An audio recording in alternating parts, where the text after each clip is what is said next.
ఈలోపు బుల్లబ్బాయి నోరు శాశ్వతంగా రాకుండా నిజాన్ని బయట పెట్టకుండా డాక్టర్ ప్రకాష్ను ఇక గౌతమ్ ఇద్దరు కలిసి చేస్తారు. ఇప్పటికప్పుడు ఎప్పుడైనా వాడు నోరిప్పకుండా మనం ఇక జాగ్రత్త పడాల్సిరా అని చెప్పేసిన తర్వాత చాలా థ్యాంక్స్ రా, నీ వల్లే ఈరోజు అహల్య జీవితానికి ఏదో జరుగుతుందని ప్రమాదం పడ్డాను, కానీ నువ్వు సేవ్ చేసావురా. అయినా మన ఫ్రెండ్షిప్ దాంట్లో హెల్ప్ ఇప్పుడు థ్యాంక్స్లో ఎందుకురా, మనం బెస్ట్ ఫ్రెండ్స్.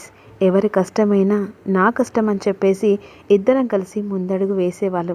ఆ మాత్రం ఇక నేను చూసుకోకుంటే ఫ్రెండ్షిప్కి అర్థమేముందిరా, ఇక లైట్ తీసుకో అని అన్న తర్వాత, సార్ డాక్టర్ నీలిమ గారు మిమ్మల్ని పిలుస్తుంది సార్. ఓ వస్తున్నా అని చెప్పేసి ఇక మేడాన్ని కలిసి వస్తానరా, సరేరా కెరీ అని చెప్పేసి గౌతమ్ ఇక డాక్టర్ నీలిమని కలవడానికి వెళ్తాడు.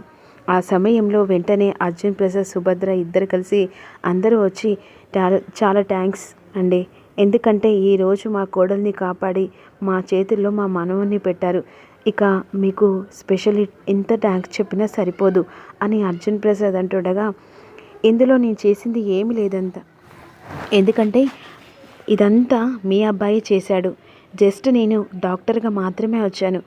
కానీ ఒక భార్య పట్ల ఎలా ఉండాలనో, ఒక డాక్టర్గా ఎలా ఉండాలనో ప్రతి ఒక్క కర్తవ్యాన్ని తాను ఎదుర్కొని ఆ బాధను తను అనుభవిస్తూ తన భార్యను ఎంకరేజ్ చేస్తూ ఈరోజు మీ చేతిలో మీ మనవన్ని పెట్టాడంటే దానికి కారణం గౌతమ్ గారు. అసలు జెన్యున్గా చెప్పాలంటే సామాన్యంగా భర్తలందరూ కామన్గా వాళ్ళ వైఫ్లో డెలివర్ అవుతుంటే ఇక టెన్షన్ పడుతూ ఉంటారు.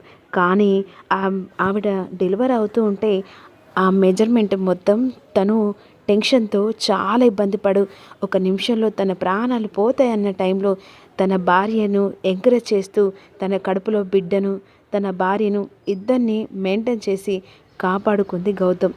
అన్నా ఇతన్ని కాదు పొగడవలసింది, మీలాంటి తల్లిదండ్రులు ఇలాంటి వాళ్ళకి సపోర్ట్ చేస్తే భార్యని కూడా చక్కగా చూసుకుంటారని ఇక అందరూ చెప్తూ ఉంటారు కదా.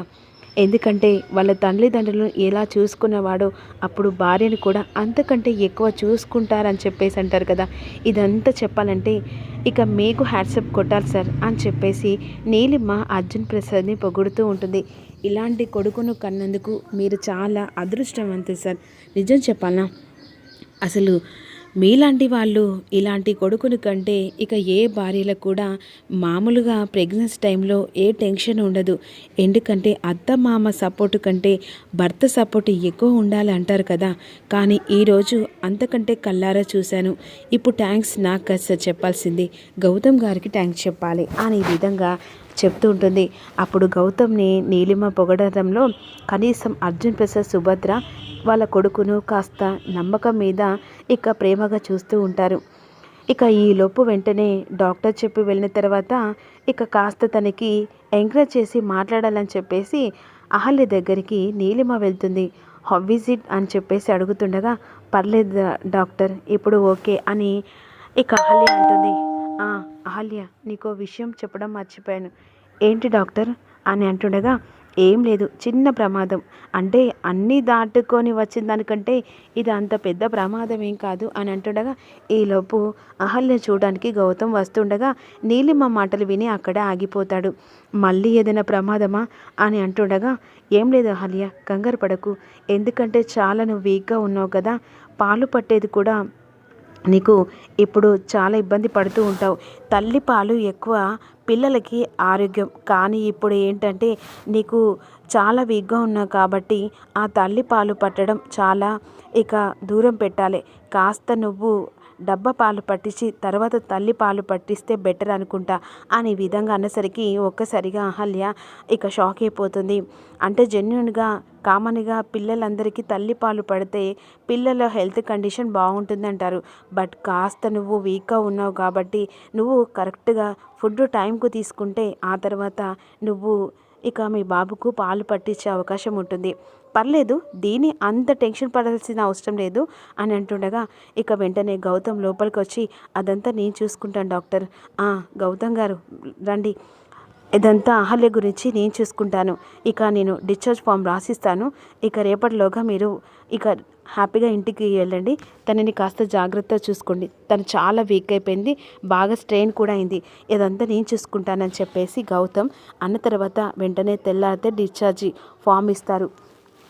ఇక మరోవైపు అతిథి మాత్రం తన రూమ్లోకి వెళ్ళి అన్ని విసిరి కొడుతూ ఉంటుంది. ఏంటి మామ్, ఏం ప్లాన్ చేసినా కూడా అహల్యకు ఫేవర్గా అయింది, కానీ ఇక కడుపులో బిడ్డ మాత్రం చచ్చిపోలేదు, ఆఖరికి అహల్య కూడా చచ్చిపోలేదు మామ్ అని అంటుండగా, అదే కదా బేబీ, ఎన్ని విశ్వ ప్రయత్నాలు చేసినా కానీ అహల్య మాత్రం సేఫ్తో తన బాబుతో బ్రతికి వచ్చింది. ఇప్పుడు మనం ఏం చేయగలం, ఏముంది మామ్, అసలు ఆ బిడ్డను మాయం చేస్తే ఏమంటాను? అవును మామ్, అవంతికతో చెప్పి ఈ ప్లాన్ని పక్కగా చెయ్యి, అప్పుడు అశ్రద్ధతోని ఇక భానుమతి ఫైర్ అయిపోతుంది, ఆ మంటతోని ఏకంగా తన మునిమనోడు లేడని చెప్పేసి అహల్యను బయటికి గెంటేస్తుంది అని చెప్పేసి ఇక అతిథి అవంతికతో ప్లాన్ చెప్పమని ఈ విధంగా యామినికి చెప్తుంది.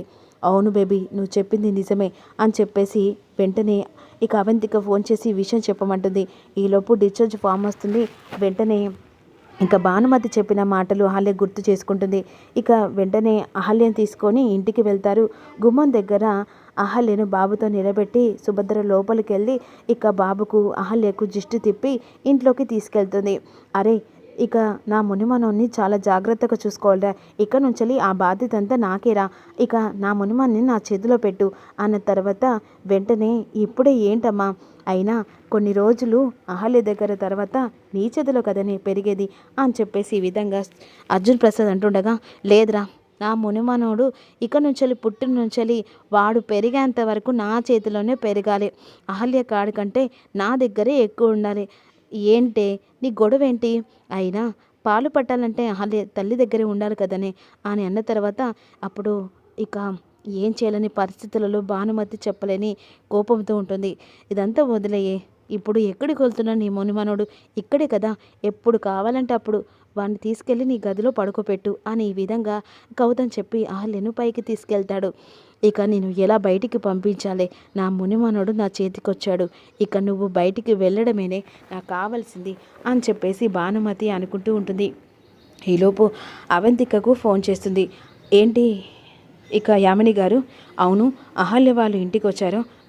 ఎప్పుడే వచ్చాడు, మనవోడు లేక లేక పుట్టాడని అందరు కలిసి తెగ సంబరపడిపోతున్నారు, ఆ సంబరాన్ని నువ్వు కాసేపట్లో ఆవిరి చెయ్యాలి.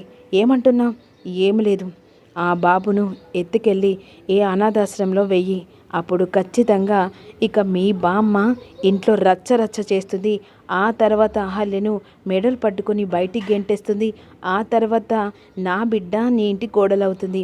అంటే ఇప్పుడు బాబును ఇప్పుడే వచ్చాడు కదా, చెప్తున్నాను కదా, టైం చూసుకొని నువ్వు ఆ బాబును మాయం చేయి, ఆ తర్వాత బాబుని తీసుకెళ్ళి అనాథాశ్రమంలో వదిలిపెట్టు, అప్పుడు ఇక అహల్య మీద లేనిపోని మీ బామ్మకు మొత్తం నెగిటివ్గా చెప్పేసి తను ఆలోచించి అప్పుడు వెంటనే అహల్య కావాలని తన కొడుకును బయటకు పంపించింది అని చెప్పేసి అహల్య మీద లేనిపోని అని చెప్తే అప్పుడు భానుమతి గారు ఖచ్చితంగా అహల్యను శాశ్వతంగా గౌతమ్కి దూరం చేస్తాడు అని అవంతికకు ప్లాన్ చెప్తుంది యామిని.